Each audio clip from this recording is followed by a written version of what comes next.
اعوذ باللہ من الشیطان الرجیم بسم اللہ الرحمن الرحیم الحمدللہ رب العالمین یا ایہا الذین آمنوا کلوا من طیبات ما رزقناکم واشکروا اللہ ان کنتم ایاہ تعبدون ربی اشرح لی صدری ویسر لی امری واحلل عقدۃ من لسانی یفقہوا قولی صدق اللہ العلی العظیم ان اللہ وملائکتہ یصلون علی النبی یا ایہا الذین آمنوا صلوا علیہ وسلموا تسلیما۔ درود پاک پڑھ لیں۔ جس نے جو قرآن پاک کی آیت مقدسہ تلاوت کی ہے، یہ سورہ بقرہ کی 172 نمبر آیت ہے، جس میں اللہ نے ایمان والوں کو خطاب کیا ہے اور حلال اور طیب کھانے کا حکم دیا ہے اور حرام اور شبہ والی چیز سے بچنے کا حکم دیا ہے۔ اللہ رب العزت سے دعا ہے کہ وہ پاک ذات عاجز کو کلمہ حق بیان کرنے کی، ہم سب کو سننے کی، سمجھنے کی اور اس پہ عمل کرنے کی توفیق عطا فرمائے۔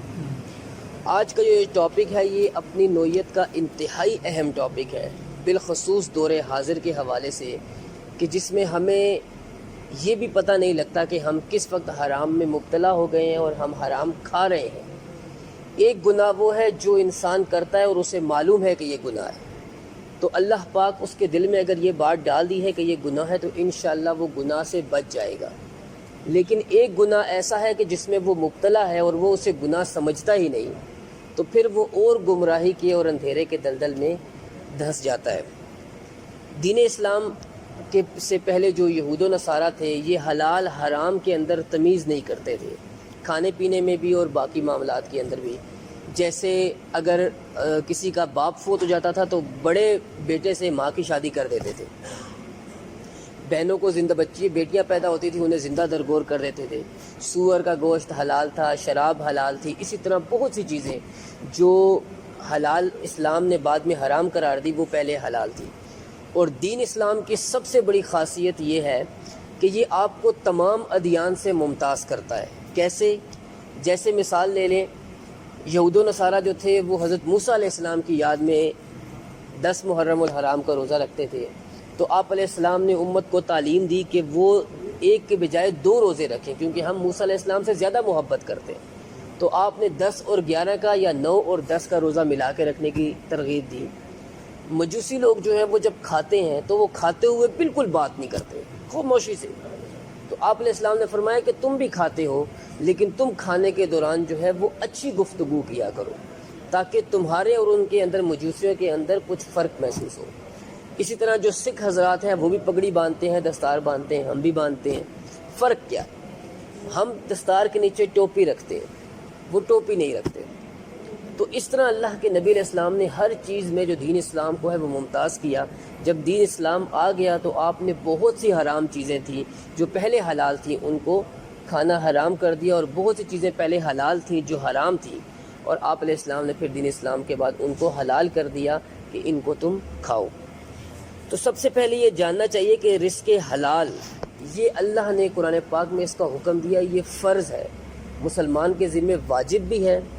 اور اللہ کے نبی علیہ السلام فرماتے ہیں کہ تمام فرائض کے بعد جو سب سے بڑا فریضہ ہے وہ رزق حلال کمانا ہے، اسی لیے کہ اللہ تعالیٰ پاک ہے اور وہ پاک چیز کو قبول کرتا ہے۔ ایک چیز ذہن میں رکھ لیں کہ حرام چیز میں انسان مبتلا کیسے ہوتا ہے۔ یہ ہم آج روزانہ ہم دیکھتے ہیں، لیکن ہمارے ذہن کے اندر یہ بات نہیں آتی۔ ایک بندہ گیا کسی ریڑھی کے اوپر پھل لینے کے لیے، بیر لے رہا ہے، لوکاٹ لے رہا ہے، انگور لے رہا ہے، امرود لے رہا ہے، یا کوئی بھی پھل لے رہا ہے۔ اب وہ ساتھ اس کو تول بھی رہا ہے دکاندار سے کہ بھائی یہ 1 کلو کر دو یا 2 کلو کر دو، ساتھ وہ اس سے اجازت کے بغیر پھل کھا بھی رہا ہے، یا کسی پکوڑے کی دکان پہ ہے، سموسے کی کسی بھی دکان پہ ہے، اور وہ ساتھ ساتھ چیزیں لے کے چکھ رہا ہے اس دکاندار کی اجازت کے بغیر۔ یہ جو مال اب یہ کھا رہا ہے یہ چوری کے زمرے میں آ جائے گا۔ اب اس کھانے کی وجہ سے جو اس نے حلال لیا تھا وہ بھی حرام ہو جائے گا۔ اس کی مثال جو ہے وہ آپ ایسے سمجھ لیں کہ دودھ کا ایک ڈرم لے لیں بھرا ہوا، اور اس کے اندر آپ پیشاب کا صرف 1 قطرہ ملا دیں، اور آپ دیکھ لیں کہ اس میں پیشاب کا 1 قطرہ مل چکا ہے۔ اب آپ میں سے کوئی شخص اس کو پیے گا؟ کبھی بھی نہیں پیے گا، حالانکہ دودھ تو اتنا زیادہ، اس کے مقابلے میں پیشاب کا ایک قطرہ کیا اہمیت رکھتا ہے، لیکن انسان کا ضمیر گوارا نہیں کرتا کہ یار یہ تو ناپاک ہو گیا، اب میں کیسے پی لوں۔ حرام مال کی بھی یہی مثال ہے کہ اگر 100 روپے حلال کے ہیں، اس میں 1 روپیہ حرام کا ملا دیا تو باقی 99 کے روپے کیا ہو جائیں گے، حرام ہو جائیں گے۔ تو اسی طریقے سے ہم لوگ جو ان سے ہے وہ اپنی روزمرہ کی روٹین کے اندر یہ چیزیں نوٹ کریں کہ ہم جو رزق کما رہے ہیں آیا اس کے اندر کوئی حرام کا عنصر تو نہیں، پھر ہم اس سے بچیں گے کیسے؟ جب ہم اللہ اور اس کے نبی علیہ الصلوۃ والسلام کی تعلیمات کو اپنے ذہن میں رکھیں گے۔ جب وہ ذہن میں ہوں گی تو پھر وہ دل میں بھی اتریں گی، اور جب دل میں اتریں گی تو اللہ پاک عمل کی توفیق بھی دے دے گا۔ اللہ کے نبی علیہ السلام نے فرمایا کہ حلال بھی ظاہر ہے اور حرام بھی ظاہر ہے، مطلب اللہ نے حرام کو بھی واضح کر دیا ہے اور حلال کو بھی واضح کر دیا ہے۔ قرآن و حدیث کے اندر ہمیں اس کی کھلی مثالیں مل جاتی ہیں، لیکن آپ علیہ السلام فرماتے ہیں کہ اس کے درمیان ایک تیسری چیز ہے جو شبہ والی چیز ہے، اور بہت کم لوگ ہیں جو اس سے واقف ہیں۔ اور آپ علیہ السلام نے فرمایا کہ جو شبہ والی چیزوں سے اپنے آپ کو بچاتا ہے وہ اپنے دین کو اور اپنے آبرو کو محفوظ کر لیتا ہے، اور جو شخص شبہات میں واقع ہو گیا وہ عنقریب حرام میں واقع ہو جائے گا۔ اور پھر آپ نے اس کی مثال ایسے دی کہ جیسے ایک باڑ ہو اور آپ اپنے بکریوں کو اس میں چرا رہے ہو اور ساتھ دوسری باڑ بھی ہو، اور وہ ایک باڑ کے کنارے پہ بکری چر رہی ہو، تو عنقریب ایسا ہو سکتا ہے کہ وہ دوسرے کی باڑ میں داخل ہو جائے۔ تو اس لیے فرمایا اس کو اس کونے پہ بھی مت لے کے جاؤ۔ اللہ نے جو ہے وہ انسان ایمان والوں کے ارد گرد جو ہے وہ حلال اور حرام کی ایک باڑ لگا دی ہے کہ اب وہ حلال کھائیں اور حرام سے بچیں، اور جن چیزوں میں شک ہے، شبہ ہے کہ پتہ نہیں یہ کھانا جائز ہے نہیں جائز، تو ان چیزوں سے اپنے آپ کو بچائیں۔ اگر یہ اپنے آپ کو بچائیں گے تو یہ پھر حرام میں واقع نہیں ہوں گے، اور اگر نہیں بچائیں گے تو حرام میں واقع ہو جائیں گے۔ حضرت امام حسن رضی اللہ تعالیٰ عنہ فرماتے ہیں کہ آپ علیہ الصلوۃ والسلام کا فرمان ہے کہ جو شبہ والی چیزیں ہیں ان سے اپنے آپ کو بچاؤ، اگر تم ان سے اپنے آپ کو نہیں بچاؤ گے تو پھر تم عنقریب اس بات کا ڈر ہے کہ تم سے تمہارا ایمان سلب کر لیا جائے گا۔ حضرت علی شیر خدا فرماتے ہیں کہ دنیا کا جو حلال ہے اس میں حساب ہے، اور جو حرام ہے اس میں عذاب ہے، اور اس میں جو شبہ ہے اس میں سزا ہے۔ کہ مطلب جو حلال کمائی کر رہے ہو اس کی بھی پوچھ ہوگی کہ حلال کمائی کی کہاں سے، ذریعہ معاش کیا تھا، حلال تھا یا حرام تھا، وہ کر لیا اس میں کامیاب ہو گئے۔ لیکن اگر حرام کمایا تو پھر اس میں اللہ کا عذاب ہے، واضح حکم ہو گیا۔ اور دوسرا فرمایا کہ اگر شبہ والی چیزوں سے نہیں بچو گے تو اس کی سزا بھی تمہیں ملے گی۔ حضرت عمر فاروق رضی اللہ تعالیٰ عنہ فرماتے ہیں کہ ہم حلال کے 10 حصوں میں سے 9 حصے چھوڑ دیا کرتے تھے، اس ڈر سے کہ کہیں ہم حرام میں مبتلا نہ ہو جائیں۔ مطلب تقوی صحابہ کرام کا اور پرہیزگاری یہ تھی کہ وہ اپنے آپ کو حتی الامکان کوشش کرتے تھے کہ وہ حرام سے بچائیں اور حلال چیز کو جو ہے وہ اپنا لیں۔ اسی طرح اللہ کے نبی علیہ السلام نے فرمایا جس میں شبہ ہو اس کو چھوڑ دو، وہ چیزیں اختیار کرو جس میں شبہ نہیں ہے۔ اور حضرت علی رضی اللہ تعالیٰ عنہ بیان فرماتے ہیں کہ مومن کی پہچان جو ہے وہ 4 چیزوں سے ہے، اگر اس کے اندر یہ چار چیزیں موجود ہیں تو جان لو کہ اس کا دل جو ہے وہ مومن کا دل ہے۔ پہلی چیز آپ فرماتے ہیں کہ اس کی یہ خوبی ہوگی کہ اپنے دل کو حسد اور غرور سے پاک رکھے گا، کہ مطلب اس کے اندر یہ بات نہیں ہوگی کہ کوئی اگر آگے بڑھ رہا ہے تو اس کے دل میں حسد آئی یہ آگے کیوں بڑھ رہا ہے، بھائی ترقی کر رہا ہے تو اس کے دل میں حسد آئے بھائی ترقی کیوں کر رہا ہے، اور غرور اور تکبر اس کے اندر نہیں ہوگا کہ اگر اللہ نے اسے مال و دولت دی ہوئی ہے، کوئی رتبہ کوئی سٹیٹس دیا ہوا ہے تو اس کے اوپر یہ تکبر نہیں کرے گا۔ دوسری چیز مولا علی شیر خدا نے فرمائی کہ اپنی زبان کو جھوٹ اور غیبت سے دور رکھے گا، کہ اللہ کے نبی علیہ السلام فرماتے ہیں نا کہ جھوٹ، ایک صحابی رسول آئے، یا رسول اللہ کیا مومن ڈاکہ ڈال سکتا ہے؟ فرمایا ممکن ہے ڈال لے۔ یا رسول اللہ کیا مومن قتل کر سکتا ہے؟ فرمایا ممکن ہے کر لے۔ یا رسول اللہ مومن سے زنا ہو سکتا ہے؟ فرمایا ممکن ہے، بہک جائے نفس غالب آ جائے کر لے۔ پھر فرمایا یا رسول اللہ کیا مومن جھوٹ بول سکتا ہے؟ تو آپ علیہ السلام ٹیک لگا کے بیٹھے اور ایسے ٹیک سے آگے ہوئے اور دونوں ہاتھ بلند کر کے فرمایا نہیں نہیں نہیں نہیں نہیں، مومن جھوٹا نہیں ہو سکتا۔ آج ہم اپنے اندر دیکھیں کہ ہم خود کو مومن تو کہتے ہیں لیکن سب سے زیادہ یہ بیماری ہمارے اندر ہے۔ پھر دوسری چیز ساتھ فرمائی مولا علی شیر خدا نے کہ غیبت نہیں کرے گا۔ بندہ بیٹھا ہوا ہے، اٹھ کے جیسے ہی گیا، اب 2 بندے شروع ہو گئے اس کے پیچھے غیبت کرنے۔ غیبت ہے کیا، اس کو سمجھ لیں کہ ایک شخص، اس کے اندر ایک مسئلہ ہے، ایک عیب ہے، اور آپ اس کی غیر موجودگی میں وہ عیب بیان کر رہے ہیں، اور جب اس کے سامنے بیان کرے تو اسے وہ بات ناگوار گزرے، یہ غیبت ہے۔ اگر نہیں ہے اور بیان کر رہے ہیں تو یہ بہتان ہے، اس کی سزا پھر الگ ہے۔ اور غیبت کے بارے میں تو اللہ کے نبی علیہ السلام کا واضح فرمان ہے کہ مردار بھائی کا گوشت کھانا، تم یہ پسند کرو گے کہ تم مردار کا گوشت کھاؤ، لیکن ہم ان بیماریوں سے بچتے نہیں۔ پھر فرمایا تیسری جو اس کے اندر خوبی ہوگی کہ وہ اپنے نیک عمل کو نمائش اور شہرت سے محفوظ رکھے گا۔ مطلب اس کے اندر نیکی کرنے کا جو جذبہ ہے وہ اس لیے نہیں ہوگا کہ لوگ مجھے بہت بڑا عالم کہیں، لوگ میری سخاوت کے چرچے کریں، لوگ مجھے نیک گردانیں، یا لوگ میرے اخلاق کے چرچے کریں کہ جی بڑا زبردست آدمی ہے۔ اس کی زندگی کا جو ہر عمل ہوگا وہ محض اللہ کی رضا کے لیے ہوگا، اس سے ہٹ کے اس کا کوئی مقصد نہیں ہوگا۔ اور پھر چوتھی چیز آپ نے فرمائی کہ اپنے پیٹ کو شبہ اور حرام غذا سے بچا کے رکھیں۔ کہ مطلب آپ دیکھیں کہ حدیث پاک میں اس کا کتنا زور آیا ہے کہ ایک صحابی حضرت انس رضی اللہ تعالیٰ عنہ اللہ کے نبی علیہ السلام کے دربار میں حاضر ہیں۔ یا رسول اللہ، میں چاہتا ہوں میری دعائیں مستجاب ہوں، میں جب اللہ کی بارگاہ میں ہاتھ اٹھاؤں تو میرا کوئی دعا جو ہے وہ ایسی نہ ہو جو قبول ہی نہ ہو۔ تو آپ علیہ السلام نے فرمایا کہ اے انس، اپنے پیٹ کو حرام غذا سے بچاؤ، حرام لقمے سے بچاؤ۔ اور قربان اہل اللہ پر کہ آپ فرماتے ہیں کہ جو حرام لقمہ ہے نا، کم سے کم محتاط اندازے کے مطابق وہ فرماتے ہیں اولیاء کا مشاہدہ ہے کہ حرام لقمہ کم سے کم 3 نسلیں تباہ کرتا ہے، 3 نسلوں تک یہ چیز جاتی ہے۔ یہ بات آپ کی اور میرے تک نہیں رہے گی۔ آپ نے گٹر کے پانی سے کولر بھر کے لے آئے اور گھر میں اس کو اوپر سے صاف ستھرا کر کے رکھ دیں، اس کی ٹوٹی کھولیں، اندر سے کیا نکلے گا؟ شہد نکلے گا، دودھ نکلے گا، اندر سے وہی گندا پانی نکلے گا جو آپ نے اس میں بھرا۔ اب جو حرام غذا انسان کھا رہا ہے تو وہ اس کے ذریعے سے کیسے نکلے گی؟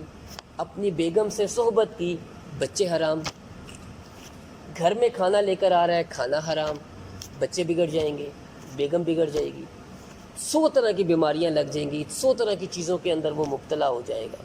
تو یاد رکھیں جب آپ اپنے اندر حرام ڈالیں گے تو آپ سے نکلے گا بھی حرام۔ اس کی توقع نہ رکھیں کہ حرام اندر ڈالا اور حلال نکل آئے گا، ایسے نہیں ہو سکتا۔ اللہ کے نبی علیہ السلام نے واضح حکم فرما دیا کہ جس نے اپنے پیٹ میں 1 لقمہ حرام کا داخل کیا، 40 دن تک اس کی نہ کوئی عبادت قبول ہے، نہ ہی اس کی کوئی دعا قبول کی جاتی ہے۔ اور تو اندازہ لگا لیں کہ جب ایک شخص کی نہ کوئی عبادت قبول ہے اور نہ کوئی دعا قبول کی جا رہی ہے اور اس عرصے میں اس کی موت آ جائے، اندازہ کریں وہ ایمان کی حالت میں مرا۔ یہ بڑی احتیاط والی چیز ہے جو اس دور کے اندر ہم لوگ اس کے اندر جو ہے بالکل احتیاط نہیں کرتے۔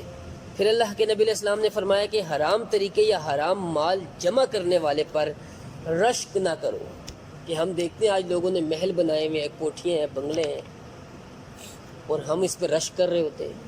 اگر وہ سخاوت کر رہا ہے تو ہم اس پہ رشک کر رہے ہوتے ہیں۔ لوگوں نے حرام مال کما کے جو ہے وہ لنگر خانے کھولے ہوئے، حرام مال کما کے حج کرنے جا رہے ہیں۔ تو آپ علیہ السلام نے فرما دیا کہ حرام مال سے نہ کوئی سخاوت قبول کی جائے گی، وہ بے شک لنگر کرتا رہے، 100 حج کر کے آ جائے، اس کا کوئی حج جو ہے وہ اللہ کی بارگاہ میں قبول نہیں ہے۔ بلکہ بیت اللہ شریف کے اندر اللہ نے ایک فرشتے کی ڈیوٹی لگائی ہے جو ندا کرتا رہتا ہے۔ جو بھی حج کے لیے آتا ہے، عمرے کے لیے آتا ہے، وہ ندا کرتا ہے، اے لوگو سن لو، اللہ کی کچھ حدود ہیں، اگر تم نے ان حدود کو پامال کیا، حرام چیز میں مبتلا ہو گئے، حرام لقمے سے اپنا پیٹ پالا، اور پھر تم اللہ کی بارگاہ میں آئے حج کرنے، عمرہ کرنے کے لیے، یہاں نہ تمہارا نفل قبول ہوا، نہ تمہارا عمرہ قبول ہوا، نہ تمہارا حج قبول ہوا۔ بلکہ وہ چیزیں حدیث پاک ہے نا کہ اگر بے دل سے انسان نماز پڑھتا ہے، دل حاضر نہیں ہے نماز میں، تو کالے کپڑے میں لپیٹ کے وہ منہ پہ مار دی جاتی ہے، اور وہ اوپر جاتے ہوئے اس بندے کے لیے بددعا کرتی ہے جیسے تو نے مجھے ضائع کیا، اللہ تجھے ضائع کر دے۔ تو اندازہ کریں کہ ایک بندہ جب اپنے حرام لقمہ کما رہا ہے اور حلال کی فکر نہیں ہے اسے، اور وہ اس سے حج کر رہا ہے، عمرے کر رہا ہے، یہ چیز اس کے لیے قبر میں کیا ہے؟ باعث عذاب بن جائے گی۔ اللہ کے نبی علیہ السلام فرماتے ہیں کہ جس شخص نے 10 درہم میں سے کوئی کپڑا خریدا اور ان میں سے 1 درہم بھی حرام کا تھا، تو جب تک وہ کپڑا اس کے جسم پر رہے گا اس کی کوئی نماز اللہ کے ہاں قبول نہ ہوگی۔ آپ علیہ السلام نے فرمایا کہ اپنی دونوں انگلیاں اپنے دونوں کانوں میں ڈالیں اور فرمایا کہ بہرے ہو جائیں میرے یہ کان اگر میں نے یہ بات اللہ کے نبی علیہ السلام سے نہ سنی ہوتی۔ یہ حضرت عبداللہ بن عمر بیان فرما رہے ہیں کہ کہتے ہیں جب یہ میں نے بات نبی علیہ السلام کی حدیث پاک بیان کی تو اس کے بعد اپنی کانوں میں انگلیاں ڈال دی کہ میرے یہ کان بہرے ہو جائیں اگر میں نے یہ بات اللہ کے نبی علیہ السلام سے نہ سنی ہو۔ معلوم کیا چلا ہے کہ اگر ایک بندہ ہمارے شیخ صاحب کے پاس آیا، وہ حضرت کو فرماتا ہے حضرت جس جگہ میں کام کرتا ہوں تو وہاں پہ اوپر کی کمائی بھی جو ہے وہ کھانی پڑتی ہے، تو میں کوشش کرتا ہوں کہ وہ کمائی جو ہے نا میں اس سے کوئی پھل کوئی چیز خرید کے گھر نہ لے جاؤں، تو میں اس پیسے سے کیا کرتا ہوں کہ گاڑی میں پیٹرول ڈلوا لیتا ہوں، لیکن میں اس کا استعمال نہیں کرتا، تو میں حرام میں تو نہیں جا رہا نا۔ حضرت نے فرمایا بیٹا وہ جو آپ پیٹرول ڈالتے ہو اسی میں بچوں کو اسکول چھوڑنے جاتے ہو؟ جی حضرت اسی میں جاتا ہوں۔ سودا سلف بھی اسی میں لاتے ہوگے؟ جی حضرت اسی میں لے کر آتا ہوں۔ تو فرمایا بیٹا وہ جو حرام آپ نے اس میں پیٹرول ڈال دیا اب آپ کا جانا آنا ہر چیز ہی حرام ہو گئی۔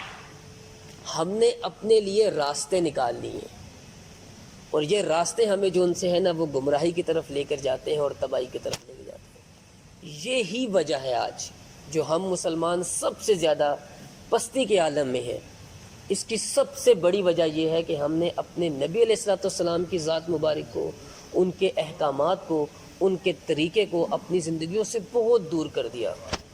ہمارے حضرت جی فرماتے ہوتے ہیں بیٹا نبی علیہ الصلوۃ والسلام کا جو امتی ہے نا اس کو یہ بتانے کی ضرورت نہ پڑے اپنا شناختی کارڈ نکال کے میرا نام محمد ساجد ہے میں مسلمان ہوں۔